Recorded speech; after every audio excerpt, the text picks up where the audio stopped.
Hello, hello, hello, and welcome to another episode of Activating Greatness, the show where we dig into what it really takes to lead with purpose, inspire performance, and create lasting impact. As always, I'm your host, Alec McChesney, and every episode we sit down with leaders, thinkers, and change makers who are unlocking potential in themselves, their teams, and their organizations. Here, we talk about the real stuff, leadership that drives culture, strategy that creates momentum, and the mindset that turns good intentions into game-changing results. Because greatness isn't a title, it's a choice. It's something you activate every single day. So thank you. Thank you for listening. Thank you for showing up and for being part of a community of leaders who refuse to settle for good enough. Now, I am very excited for today's episode because our guest is Jason Casarella, the Chief Commercial Officer at CRC, Cognitive Research Corporation. And Jason and I have actually recorded a podcast together on a different platform in the marketing world, but we ended up talking about leadership and how to lead functional teams. And Jason is a senior commercial leader with deep experience in growth strategy, sales leadership, and frankly, building high-performing teams in complex, fast-moving environments. Throughout his career, Jason has led teams through scale, change, and increasing expectations with a leadership philosophy grounded in empowerment, trust, and accountability. He's a strong proponent of situational leadership and believes the most effective leaders create clarity and support while still giving people ownership over decisions and outcomes. Jason, I'm so thankful for you taking some time out of your day to share your insights and leadership with the Activating Greatness podcast. Yeah, thanks, Alec. It's great to be with you today. Thanks for the invitation, and I'm excited for the conversation today. I love it. Well, I know we're going to jump in, and for those who have listened to the first handful of episodes and are just getting used to the Activating Greatness podcast, they're getting used to me getting really excited and running on a tangent. Today, we're going to talk about the difference between managing people. We're going to talk about coaching. We're going to talk about that loving word of micromanagement. But before we do that, Jason, I gave your intro, but for those who maybe aren't familiar, this audience, we've got a lot within the life sciences where you live, but we've also got leaders and executives from all industries. So I would love, just an opportunity for you to give a little bit more of your background and what you're passionate about. I know you and I have talked offline about leadership a plethora of times, so would love just to hear a little bit more from you before I start going in and grilling you with questions. Sure. So I've been in the CRO industry for my entire career of almost 30 years. So contract research organizations. So we work with pharmaceutical biotechnology companies in their management and advancement of their clinical programs to hopefully FDA approval of new therapies. So it's a service industry, professional services. We work with clients of varying size and have been with several companies and have been part of growth journeys in all of them. And I think I'm really passionate about just bringing teams together to make sure that team members have an individual piece of a bigger goal and that they can realize success together. And, you achieve greatness, I think, through lots of things, but one of them is through really assembling great teams, giving them a good vision and making them feel part of something bigger than themselves. I love it. And it sets the tone for the conversation. And it's almost as if you knew to plug in greatness a couple of times in that introduction. And we're going to talk a little bit about team building and being able to set teams up for success. But I want to start with the word micromanagement, because especially in the younger generations now, I've seen a lot of content on LinkedIn and even in our classes about we're looking for managers who are admitting that they aren't micromanagers and that they want to coach and help develop. And, you've talked before about true coaching is really, let's talk about this, but you're going to decide. And so I'm curious from your perspective, what's the real difference between coaching and frankly leading as a coach in that concept and micromanaging? And I'm going to put a tough question out there. Why do so many managers and leaders struggle with this balance between the two, struggle to let go and end up more on the micromanaging side than on the coaching side? Sure. So on the idea of micromanagement and true coaching, in my experience, What I've learned over time is that I think the highest performing teams are those that are team members that are fully empowered and fully supported. When I think about micromanagement, I think it's really based on several factors. And this could be unrealistic or improper expectations from the leader's boss, or it could be insecurity in the leader's own abilities. It could also be the result of maybe a team that is not comprised with the strongest players. I think we've all been part of that, where we have teams that may need some help, may need some training up, and the leader has to step in due to maybe lack of confidence in the team. But for me, coaching is not micromanaging. And I think micromanaging is often highly directive behaviors. And those usually come from the old school command and control. Do this because I said so. Do this because I'm your boss.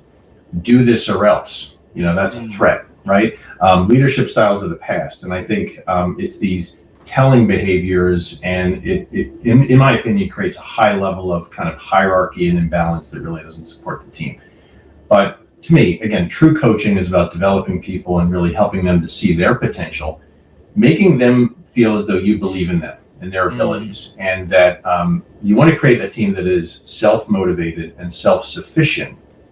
And the manager has an opportunity to act as a peer, not as a boss, right?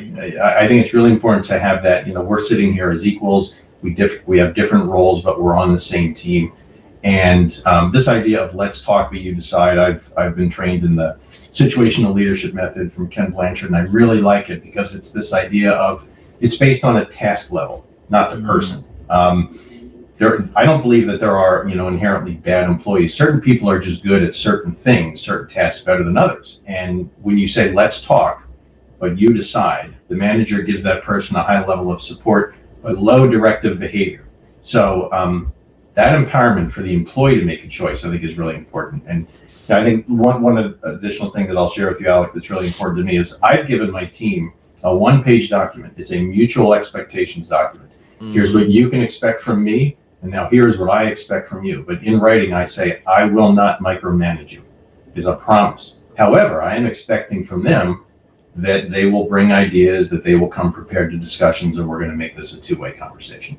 I love that you added in that extra point, because we talk a lot at Velocity, having those how we work together statements and that philosophy of a team, what you can expect of me as a manager, but also what I expect of you, and having that back and forth. And I love this concept of the situational leadership. But I want to ask a question before we get into the situational leadership, specifically about coaching. We hear a lot of times that coaching is viewed in a negative light because it's often associated with a performance improvement plan or somebody not hitting their goals. And a lot of the companies that we work with are trying to change and reframe or rebrand coaching as this is us investing in you. This is development. This is us believing in you. And I always go back to the old, anecdote of if the coach stops yelling at you, the coach has probably given up, right? Like if that's at least what my dad used to tell me when I would play soccer. And so I'm curious, how have you framed coaching, whether it's you doing it or somebody else on the team or third parties? How have you framed this as this is a positive? This is something that we're doing because we believe in you, not because of a negative light or something that we view as a problem. Yeah, that's a very interesting comparison, because you're right. There are some companies, organizations that I think look at performance management as a runway out the door. Or, hey, there's a countdown clock. If you're on a performance plan or you're getting coaching, you should get your things in order because you're going to be on your way out. That's, in my opinion, the wrong way to do it. Okay? Yeah. Coaching is investing in people, but someone, so the employee, the team member, has to want it. They have to be able to embrace it. And if they see it as the company is investing in me, they see some skills that they want to hone, make me better. I have to want it, and I have to be able to put those things in practice. Coaching it's involved. It requires participation. It's not going to be done to someone. Someone has to want to say, I'm going to step forward and try some new things. I have to practice. I have to stretch myself. That's the only way that it's effective. If someone is not receptive to coaching, it's not going to work. I love that. And when I first started at Velocity, I was asking our team, what makes great clients on this side? What makes great clients on the coaching side? And the number one answer to all of this was they have to want to get better. And if that's not there, then none of this is relevant. And so I love that's where you went.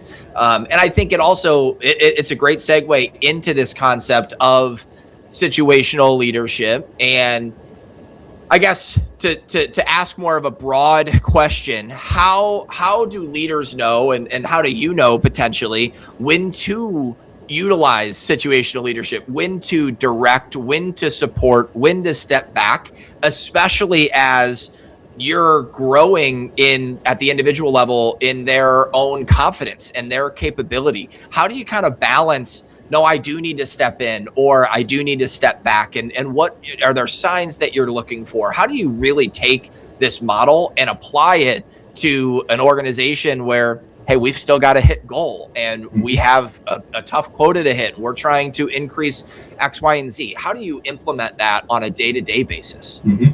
I think it starts with a series of conversations with good goal setting at the beginning. I think it's important to give someone the space, like what do they need most from their manager? And I've had lots of people that say, I want to talk every 3 days, or I want to talk every week. There's others that say, I'm clear, you hired me for this role, I know what is needed of me. So there has to be that balance and that agreement up front. I think, they're an individual's competence and then their confidence, because it's both of those things. With regard to the broader goals, I think they have to feel as though they own a piece of it. A piece of this is up to them. And that the manager and the employee have to have these conversations about feedback and performance, and be humble about, hey, there's some things that might be off track. There are some things that are going well. For those things that are going well, we want you to continue it. For things that might be off, how can I help you as your manager? Or do you need things from other people in the organization? Do you need something from the outside? What can we do to help? But again, it's based on the task level, not the employee level. And I think some people are extremely strong in certain tasks, but they need some guidance for new skills or projects. And as long as they feel like that you're going to invest in them, I feel as though that the outcome is almost always positive.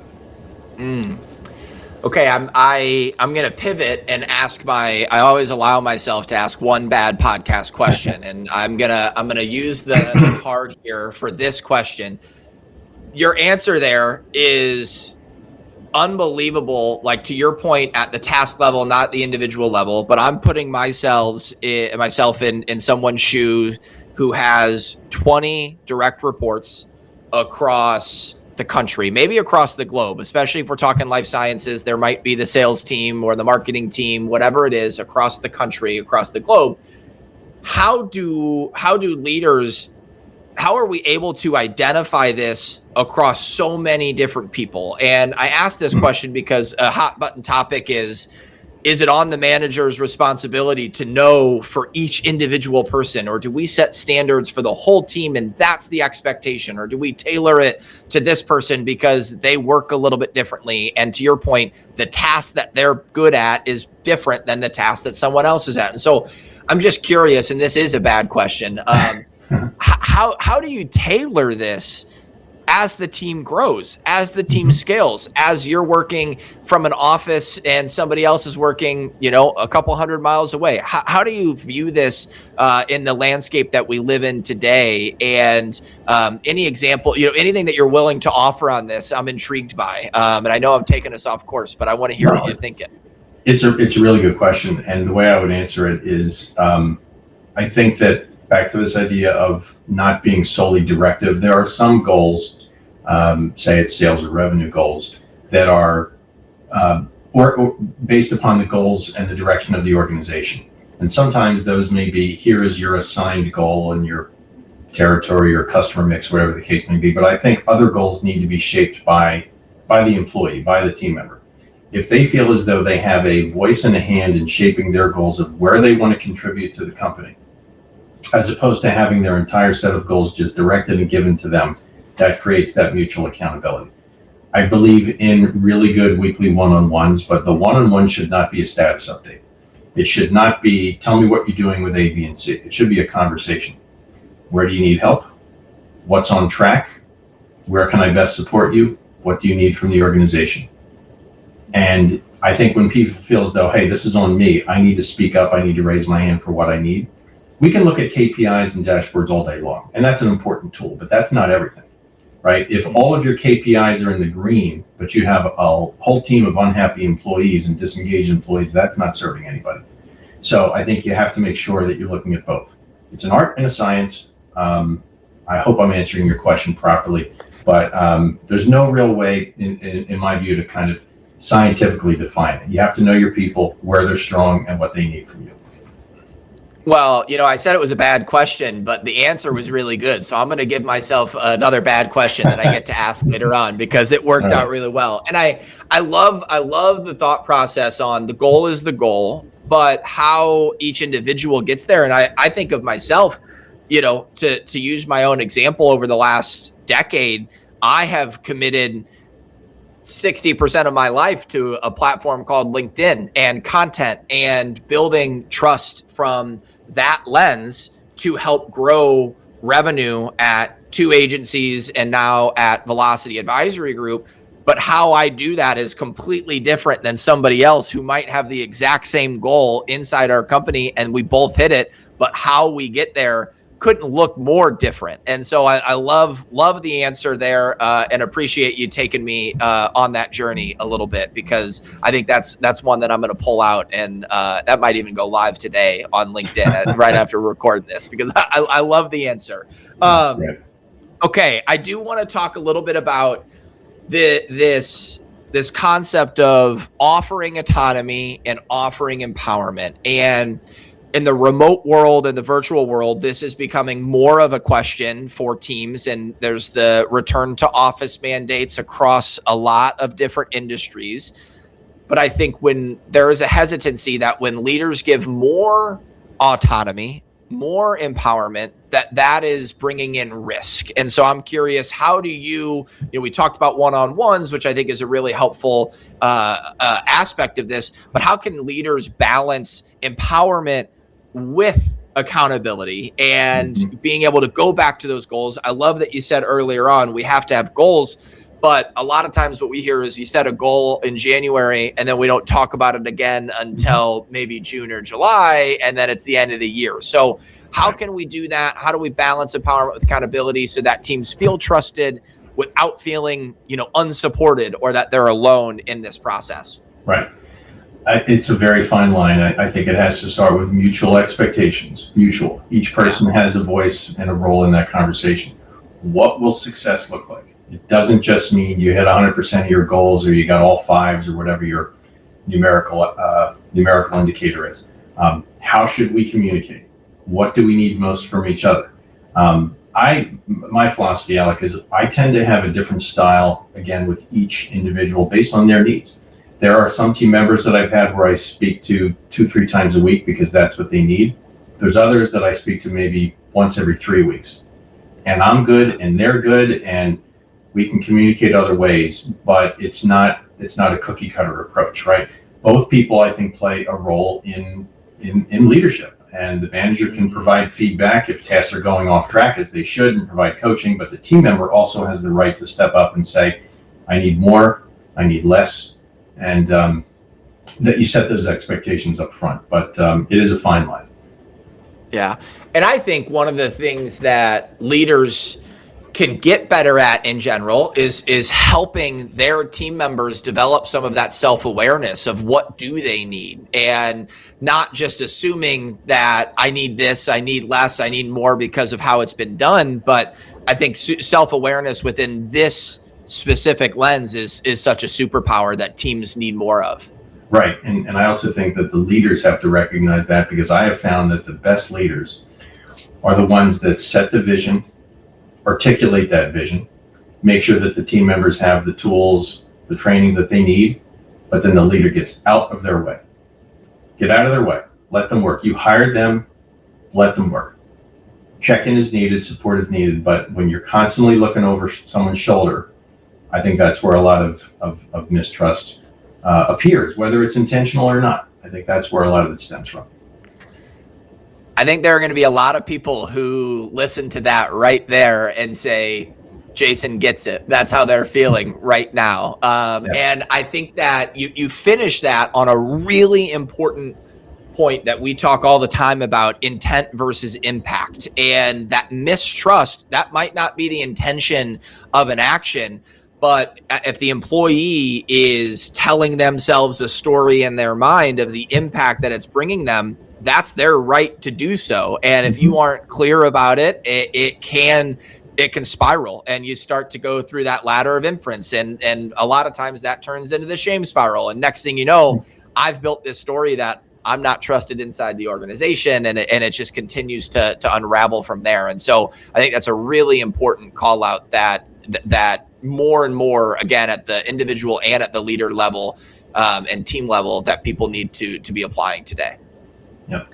All right, I've got one more main question, and then we're going to go into our rapid fire, which I'm really excited about because I think you're going to give some great answers here. But I am curious, and this question it's a little bit vague, but I'm curious, how do you start to build that trust and understanding? I think we talk about the goals and tasks, but also a lot of this is the intangibles, like how comfortable someone is in their own space. And so I think great coaching isn't about giving the answers. We've talked about this. It's about developing your team's judgments and their ability to do things, their ability to know when to raise hands and when to say, I can do this on their own. And so I'm curious, how do you help these individuals and coach them in a way that can build their confidence, critical thinking, long-term capability, and help them become leaders inside the organization? And I know the roles that you sat in, you've had team members that are, high potential employees that you're trying to help become not only a great individual employee, but also a leader in their own right. And so how do you kind of balance that of, hey, we want you to be a great individual role player and contributor, but I also know you're trying to step into that leadership role on your own? It's pardon me, it's so important because I think you have to take opportunities to point out an individual's success, small wins, small things that they're on the right track, they're doing well, they're making small impacts. Like take the opportunity to acknowledge that, because that's going to make them feel as though you believe in them and that you're cheering them on, you're a source of support. And as long as they're trying and they're making decisions with the best interest of the company in mind, you want them to continue that. Be a good steward of the company. I didn't come up with this phrase, but for me, it's always something I come back to. Like, progress is more important than perfection. No one is perfect. Nobody knows everything. But as long as they're demonstrating some progress and acting based on some of that feedback, that will go a long way. That's very different than, again, back to the micromanagement, the managers that are always on top of people, or worse, managers who compare employees to others.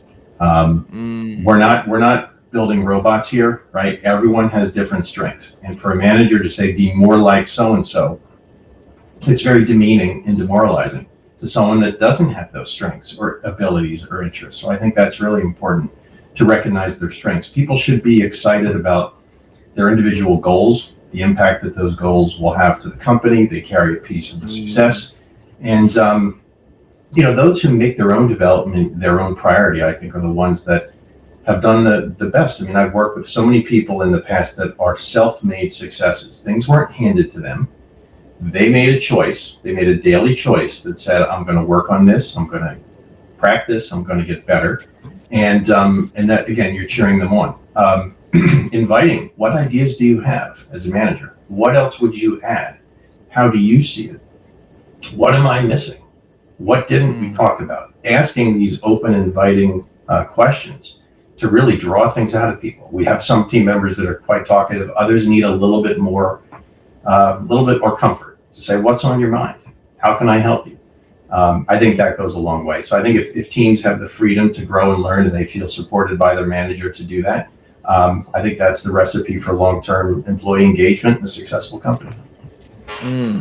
I love that, because so much of the conversations that we've had over the last couple of months here at Velocity has turned into this psychological safety of you could have the smartest team in the world, but if they're not comfortable asking questions or offering ideas in a group setting, or if they believe the leaders asking, well, what do you think? Or do you have any other ideas? It's not going to go well. Then they're not willing to do that. And I know one of the topics that we, want to talk about or have talked about a little bit is creating that environment for someone to be able to step up. And I talk about all the time within innovation and within collaboration, like those are not things that just happen. You have to have a system in place and you have to have the right people in place to create a culture where I'm willing to go to my manager and say, hey, we've been doing it this way, but I think we can do something a little bit better, and not have that fear of, hey, I'm going to get my hand slapped, or I'm going to get, a negative reaction to it. And I think a lot of times there's an assumption that, hey, everyone knows they can come to me. Everyone knows they can bring ideas. Everyone knows I'm open to it. But the last 5 times someone's brought an idea, I've shot it down because there's we've always done it this way. We don't have time to change, and I don't want to go through with that. And so again, those are things, keeping your finger on the pulse. I love tying that back to growing teams, but also retaining and having a culture where you have people that want to stay inside the organization, inside your team too. Yep, you got it. I love it. Okay, well, this has been fantastic, but you're not off the hook yet. We're going to move into some rapid fire questions here. For those that have listened, these are the same 4 questions we're asking every leader. And this is a, 30 seconds per answer. If you answer one short and then another one long, I'll allow it. But we want to hear off the cuff how you're feeling. So, question number 1. What's one leadership habit that you rely on every day, no matter what? So it's not especially original, but you have to prioritize self-care as a leader, whatever that is for you, whatever gives you energy, whatever makes you relax. For me, every day I like to exercise. I like to read. I call it my analog mornings, where I read a physical newspaper. Right, I grind coffee beans. It's old school. It's slower. That's why I begin my day when it's quiet, and just a little bit of time to just plan out the day and what am I needing to do. That's important. Leaders should not feel as though you have to be going 24/7, 7 days a week at all times. That's a recipe for burnout. So prioritize self-care. Important for every human being to hear. And my wife and I, we have a almost 10-month-old right now, and it's our first, and it's chaotic at times. And the best advice we ever get is very similar. You have to take care of yourself. If you haven't showered in 4 days, if you haven't worked out in 4 days, you're not going to be the best parent. And they talk about the best and the happiest kids have the happiest parents and all of that. And I think it's a very similar philosophy. And I love the analog mornings. We'll have to talk about that. I'm trying to be more whimsical and more analog on a day-to-day basis anyway. So question number 2, most underrated skill that a leader needs in order to succeed today. What is it? I think just to be humble enough to admit that you don't know everything. Even if you're in a leadership role, you cannot expect yourself that you have all the answers. You just need to know who in your network to ask, who can help you fill in those gaps, use your connections, but you can't know everything. Yes. And one more time, yes. I love the thought process of also the best leaders are really good at hiring and getting the people that they know who are smarter than them or better in one area than they are. So fantastic answer there. On the flip side, question number 3 is, what's one thing that you believe great leaders should stop doing? Yep. Well, we've already talked about micromanaging, so stop micromanaging. Yeah. I think withholding valuable information and feeling as though because you're a leader, you have to do everything fast I still hear this thing of, and maybe it's more the technology companies, the whole like move fast and break things. That doesn't work for me. I think direction is more important than speed. So because you're a leader doesn't mean you have to be going at full speed at all time. Take time, slow down, make sure you're on the right course, the right path, the right plan. Take in feedback from others. I think that's going to get you to a better goal than a faster goal, whatever the goal might be. Yeah, that's fantastic. One of our previous guests, Joe Whitty here at Velocity, whose episode is out already. So if you're listening to this one, go listen to Joe's. But he talks about the saying, fast is slow, smooth is fast, right? Like if we do it the right way, if we build the process for it, we'll actually pick up steam and speed throughout the time. So I think it's very similar to that concept. Right. I always say ASAP is not a timeline. It just isn't. Yeah. So. Ooh, I love it. All right, last one here on the rapid fire. What's the best leadership advice that you've received? Something that you still use, something that you impart on your team? I think one that comes back to me often, which is really just commit to making the organization better than when you stepped into it, and invest in that next generation of leaders. I think all of us can think back to a point in our career when someone took a chance on us. Be that person for someone else.